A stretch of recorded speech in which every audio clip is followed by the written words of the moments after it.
AP ముఖ్యమంత్రి చంద్రబాబు నాయుడు కార్యసాధకుడని ప్రముఖ సినీ నటుడు సుమన్ అన్నారు. తిరుపతిలోని గోవిందరాజస్వామి ఆలయాన్ని దర్శించుకున్నారు.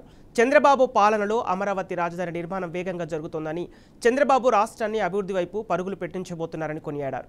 గతంలో ఉద్యోగాలు లేకుండా యువత ఎన్నో ఇబ్బందులు పడ్డారు. సినీ పరిశ్రమలోని వారు కూడా పలు సమస్యలను ఎదుర్కొన్నారు. సబ్జెక్టు తెలిసిన వ్యక్తి పవన్ కళ్యాణ్కు మంచి శాఖలను కేటాయించారని, ఉప ముఖ్యమంత్రిగా ఆయన తన సత్తా చూపిస్తున్నారని సుమన్ అన్నారు. కూటమి ప్రభుత్వంలో సినీ పరిశ్రమలో నెలకొన్న సమస్యలు సమసిపోతాయన్న నమ్మకం ఉందని ఆశాభావం వ్యక్తం చేశారు. నమస్కారం అండి. ఈరోజు తిరుపతికి ముఖ్యంగా గోవిందరాజ స్వామి టెంపుల్కి వచ్చామండి. మా ఊరు నుంచి మా బంధువులు వస్తే మా మిత్రుడు నారాయణ ఇక్కడ యూనివర్సిటీ పిహెచ్డి ఆయన అన్ని అరేంజ్మెంట్స్ చేశారు. ముఖ్యంగా టెంపుల్ సూపరింటెండెంట్ గారికి అలాగే మొత్తం ఇక్కడ ఉన్న ఆఫీసర్స్ అందరికీ ధన్యవాదాలు. చాలా విశేషమైన ఒక రోజు, ప్లస్ ఇక్కడ చాలా అపునీతమైన ఒక టెంపుల్ ఇది. సో ఈ అదృష్టం కోసం ఎంతోమంది ఎంతో దూరం నుంచి వస్తున్నారు. సో కేవలం మా ఊరి నుంచి వచ్చారు. వాళ్ళందరికీ ఇక్కడ కింద టోటల్ తిరుపతిలో కింద అన్ని టెంపుల్స్ ఈరోజు తిప్పించి రేపు మార్నింగ్ దర్శనానికి వాళ్ళు పైకి వెళ్తున్నారు.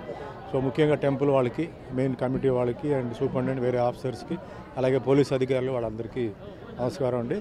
అండ్ ఇంకా